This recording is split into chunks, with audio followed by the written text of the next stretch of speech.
During my mother's funeral, a tense atmosphere evolved when my mother-in-law arrived wearing a smile. She casually mentioned that my home would now belong to her son. As she explored the rooms, considering which one she might claim, she hinted at taking over one, saying, "I wonder if this room would be suitable for me." I politely corrected her, explaining that I was the one inheriting the house. Unperturbed, she argued that since I was married to her son, essentially, everything I owned also belonged to him. "So, in a way, this house is my son's, right?" she said with a grin. Her insensitivity to my mourning was stark, as she cheerfully suggested we start getting along better, implying a move-in was imminent. My frustration grew as she seemed oblivious to my grief. "Why bring this up now? Can't you see this isn't the time?" I thought to myself. This house, filled with cherished memories of my parents, felt threatened by her unreasonable claim. Amid these challenges, I recalled my journey. I'm a 44-year-old who had almost given up on marriage after turning 41. But life took a surprising turn when I met Brian, my now husband, who is 5 years my junior. We connected through a mutual acquaintance, and he always respects my views, including our discussions on where to spend our honeymoon. Although he initially suggested Europe, he happily agreed to my preference for the Maldives when I brought it up. However, complications arose when my husband mentioned his mother's desire to live with us due to his father's declining health. Despite understanding her difficulties, we had agreed before marriage that we wouldn't live together. I reminded him of this, and he promised to discuss it with his mother. Throughout these interactions, it became clear that I needed to stand firm to protect my family home from becoming just another asset claimed by my mother-in-law. My husband, recognizing my concerns, agreed to support me in ensuring our home remained a sanctuary, untouched by unwanted intrusions. Meeting a wonderful person always brings joy, yet there's a pang of regret that haunts me. My father passed away 4 years before I got married. He never saw my wedding, nor could I reassure him about my future. My father was a disciplined executive at a small to medium-sized enterprise. I admired him deeply for his dedication and ability to provide for our family comfortably despite the modest scale of the business. This respect only deepened as I began my career as an office employee, understanding firsthand the challenges of the workplace. 3 years into my marriage, my mother also passed away. During these difficult times, my husband was incredibly supportive. "Are you okay? Maybe you should rest a bit," he'd suggest, always looking out for me during the funeral, which we held at our family home. Unlike many modern funerals, which are held in facilities, we had ours at home, maintaining a personal touch. At my mother's funeral, I was comforted by my husband's presence, grateful for his understanding and care. However, the mood shifted when my mother-in-law, Sandra, arrived. She expressed her condolences, which I acknowledged with thanks. Our relationship had been cordial but distant, as we hadn't lived together and only interacted occasionally. During the funeral, Sandra approached me, and her demeanor seemed unusually cheerful, which felt out of place. She thanked me for helping with the funeral, noting how smoothly everything went because of my efforts. Then, quite abruptly, she said, "The funeral is over now, isn't it? Let's drop the formalities." I was initially taken aback, having thought her earlier kindness was genuine.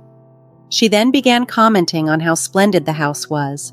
Despite my protests about some areas being untidy, she dismissed my concerns with a wave, saying, "Don't fuss over the details." Then, boldly stepping further into the house, she declared, "My son will inherit this house. I wonder if I should take this room." I hesitated, trying to process her words and intentions, but it was clear that her earlier compassion was merely a facade. Her true intentions, to lay claim to my family home, were now starkly apparent. During a tense conversation at my family home, I reminded my mother-in-law that I was the one inheriting the property. With a smirk, she responded, I know your parents had no other children and a wife's belongings are her husband's, right? So this house essentially belongs to my son, doesn't it? Her comment left me exasperated as I questioned the legitimacy of her claim. With unsettling cheerfulness, she suggested, "From now on, let's get along better," and confidently announced her plan to convert one of the rooms into hers. Alarmed, I asked, "Does this mean we'll be living together?" Without any hesitation, she confirmed, "Exactly. With such a beautiful house, it'd be a shame to leave rooms empty when two people can comfortably live here. Plus, I won't have to take care of my husband all by myself." This conversation occurred shortly after my mother had passed away, and my mother-in-law's insensitivity only fueled my growing frustration. Why would she make such comments during such a sensitive time? Just then, my husband overheard our exchange and intervened. "Mom, what are you saying? This isn't the right time for such discussions," he scolded. Unfazed, she retorted, "Why make such a fuss?" My husband firmly insisted she leave and escorted her out, apologizing to me afterward. "Sorry, my mom can be unreasonable." I appreciated his support, replying, "It's fine, thanks for handling it." However, as we began to move past the funeral and discuss the future of my family home, I noticed a subtle difference in my husband's approach. 12 days after the funeral, we talked about potentially moving out of our cramped apartment. "This apartment is getting too small. Shouldn't we consider moving back to my parents' house?" I suggested. He agreed, "Yeah, you're right. With the possibility of having kids and needing more space, it's better than squeezing into this tiny place." But then he hesitantly added, "Well then, we should start preparing for the move." As we delved into the details of the move, he revealed something unexpected. Considering the spacious house and all the empty rooms, I thought maybe my parents could move in with us. I was stunned and asked, "Are you suggesting we live together?" Recently, I had noticed a change in my husband. Despite previously appearing to prioritize my opinions, I now wondered if he was just agreeing with me without considering the implications, or if he was too influenced by his mother's wishes. His readiness to accommodate her ideas was becoming more evident, challenging my perception of him as a supportive partner. The suggestion from my husband to consider living together made me question his genuine stance on the matter. Despite my clear objections to cohabitation, he seemed to waver, often appearing to side with his mother. "Haven't I made it clear we won't live together?" I reminded him frequently. His usual response was, "But Mom keeps insisting." I brought up how he had stood up to her at the funeral, confronting her about her inappropriate behavior. "You opposed living together then, didn't you?" I challenged. He conceded, "Yes, I was upset about her barging in, but that doesn't mean I'm completely against the idea of living together. I just didn't think such a crucial decision should be made hastily at the funeral." Although he had appeared to agree with my stance initially, it became evident that his inclinations might align more with his mother. Moreover, he seemed to dodge making definitive decisions, perhaps believing that maintaining a stance of neutrality absolved him of choosing sides. It was frustrating. "I'm firmly against living with someone who intruded into my parents' house during the funeral and presumed to claim a room," I asserted. "Please make sure your mother understands this," I insisted. Reluctantly, he replied, "Why are you so bothered by it? Fine, I'll let her know." My perspective on living with my in-laws had shifted dramatically after witnessing my mother-in-law's behavior at my mother's funeral. The idea of sharing the home that my father had built, a place filled with cherished memories with her, was now unthinkable. This was compounded by my husband's lack of firmness. When he did communicate my stance on cohabitation, my mother-in-law directly challenged me, questioning, "Why are you opposing living together in such a spacious house? You're Brian's wife now, and his father and I are practically your parents too. Why such strong opposition?" I reiterated my refusal to cohabitate, mentioning my husband's mobility issues and the challenges I face managing alone. She accused me of abandoning them, to which I reminded her of the practical reasons we had discussed before. Despite feeling sympathy for my father-in-law's health, the possibility of being overwhelmed with responsibilities if we were to live together loomed large. If cohabitation were ever to be considered, a significant improvement in both my husband's and mother-in-law's attitudes toward my needs and boundaries would be non-negotiable. A few days after my mother-in-law called me heartless, I was surprised to see my husband rearranging our living room. Curious, I asked him, "What are you doing? Is this for storing moving boxes?" He replied, "No, I'm planning to make space for 2 beds here." The mention of 2 beds immediately filled me with dread. Cautiously, I inquired, "Are your parents coming to stay?" To my dismay, he said, "No, they're moving in today." The news hit me hard. Despite my clear objections, it seemed my husband and mother-in-law had decided on cohabitation without my consent. "Why is this happening?" I questioned, my frustration growing. He explained, "Their lease is up, so we decided they'd move here instead of renewing it. It'll be cramped with 4 of us, but we're moving soon, right? Just bear with it for a little while." Distressed, I reiterated, "That's not what I meant. Why is cohabitation even on the table? I've said before, I don't want to live with someone who barged into my parents' house on the day of the funeral and suggested living in this room."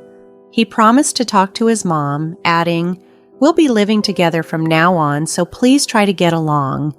Annoyed, I asked, "Why do you prioritize everything your mom says?"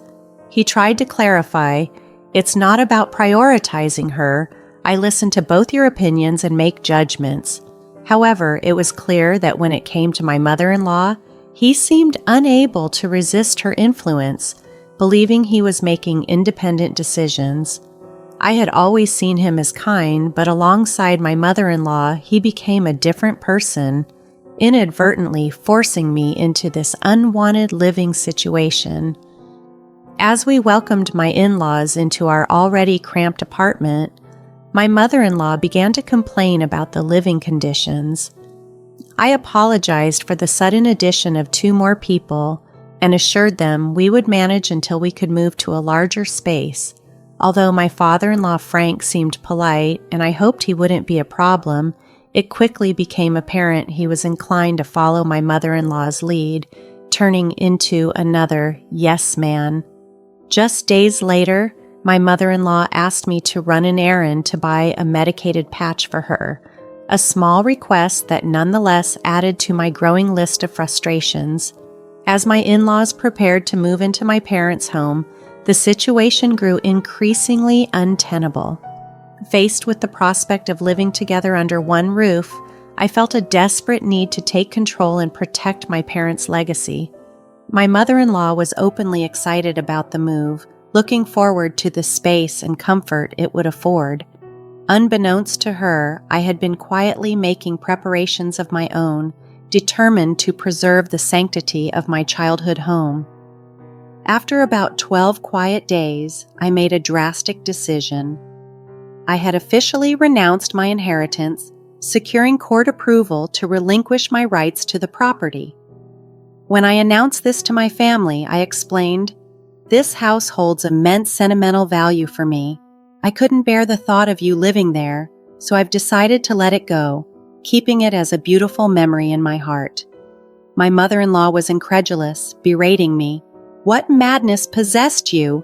Even if you didn't want it, you could have sold it for a good sum. Why just abandon it?" I remained calm as I responded, "Selling it would just mean you'd end up relying on that money next. I thought it'd be clearer if I simply had nothing to do with it." She was furious. "We moved out of our previous place for this. What are you doing? How will you make it up to us?" I stood firm, my voice steady. "I've consistently opposed cohabitation. You forced this situation upon us without a proper discussion." So I took a stand. The revelation of my renunciation left my husband and mother-in-law visibly shaken, their faces drained of color, and they were speechless. My father-in-law looked on, bewildered by the unfolding drama. Pushing the conversation further, I addressed my husband. "Brian, I've been thinking about getting a divorce. What do you think?" He stammered, taken aback. A divorce? Before he could further articulate his thoughts, my mother-in-law interjected aggressively, "Brian, you should divorce this ridiculous wife immediately." Her demand for a divorce was harsh but expected, and it served as a critical test to see if my husband could make an independent decision in such a crucial moment. Brian mumbled a response, still struggling to articulate his position. Seeing his hesitation, my resolve hardened. "Fine. Divorce seems to be the only option," I declared. My father-in-law tried to intervene.